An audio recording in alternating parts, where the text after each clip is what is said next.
Bonjour à tous, aujourd'hui nous vous présentons la prise en charge endoscopique d'une fistule œsotrachéale récidivée. Nous vous présentons d'abord l'endoscopie diagnostique, celle-ci met en évidence un diastème de type 1 qui n'avait pas été vu lors de la première endoscopie pour la prise en charge de l'atrésie. Et là nous mettons en évidence au niveau du tiers moyen de la trachée une fistule œsotrachéale dont la reperméabilisation avait été mise en évidence au TOGD. Il n'y a pas d'issue de salive, celle-ci est probablement de petite taille.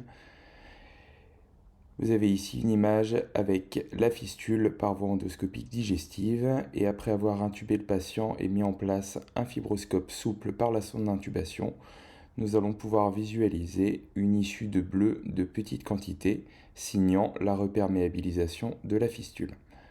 Dans ce contexte, nous avons pris un bronchoscope de 3,5 mm et à l'aide de boulettes de coton imbibées d'acide trichloroacétique dilué à 50%, nous avons réalisé des cautérisations successives de la fistule. Chacune a duré environ 15 à 20 secondes avec une application sur l'ensemble de la fistule, avec bien évidemment respect des structures adjacentes.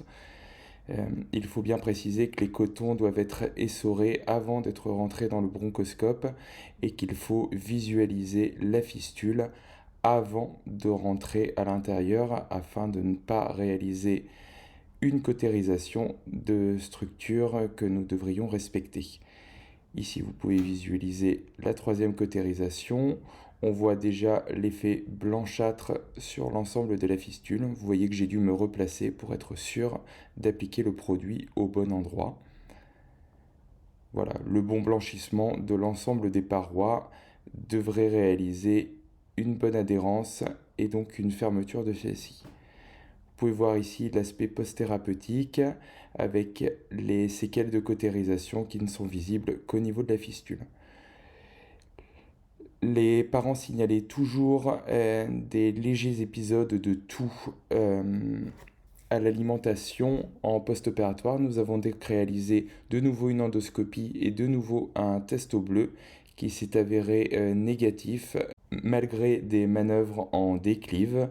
Nous avons donc procédé à des injections d'acide hyaluronique au niveau du diastème de type 1 afin de faire un test diagnostique. L'enfant n'a désormais plus de fausse route. Je vous remercie pour votre attention.